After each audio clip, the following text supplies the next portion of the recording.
नमस्कार दोस्तों, मैं Sarabjit Singh GP time news से आपको दिखाना चाहता हूँ वो इधर नहीं आएगी कि वो। कहते हैं कि रात गुजर जाती है, रात गुजर जाती है और दिन चढ़ जाता है। उसी दिन के अंदर कोई एक नया हादसा वो नज़रों के सामने आ जाता है।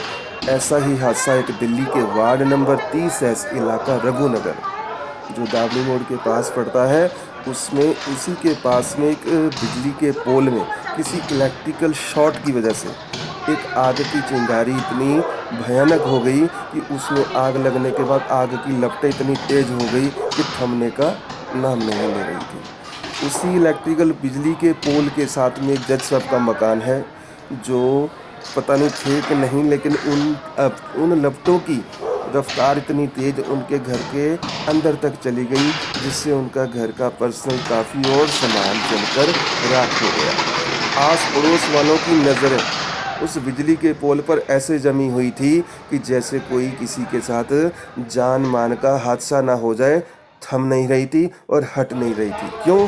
क्योंकि ब्लास्टिंग और लपटें और स्पार्किंग इतनी खतरनाक थी कि थमने का नाम नहीं ले रही थी। फिर भी देखा जाए तो आस पड़ोस वालों ने काफ़ी मेहनत करके, कंट्रोलिंग पे फ़ोन करके और पुलिस विभाग में फिर कॉल करी, वहाँ पे डिपार्टमेंट को बुलाया गया। उन सब की आस पड़ोस और पुलिस विभाग की मेहनत से उस आग को जलने के बाद जब उस पर थम गई तो उसके ऊपर कंट्रोलिंग किया गया। लेकिन किसी के साथ ये शुक्रगुजार हैं कि कोई जान मान का हादसा नहीं हुआ। लेकिन एक देखने वाली बात है, यह हादसा क्यों हुआ, कैसे हुआ और क्यों हुआ?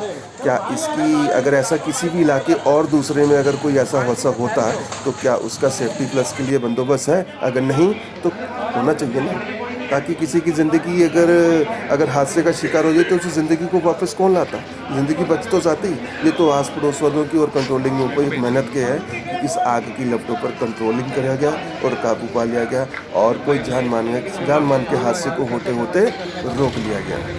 यह एक हादसा रघुनगर वार्ड नंबर 30 इलाका रघुनगर के अंदर दिखाया गया है, एक बिजली के पोल का, जो बहुत खतरनाक था और जानलेवा था।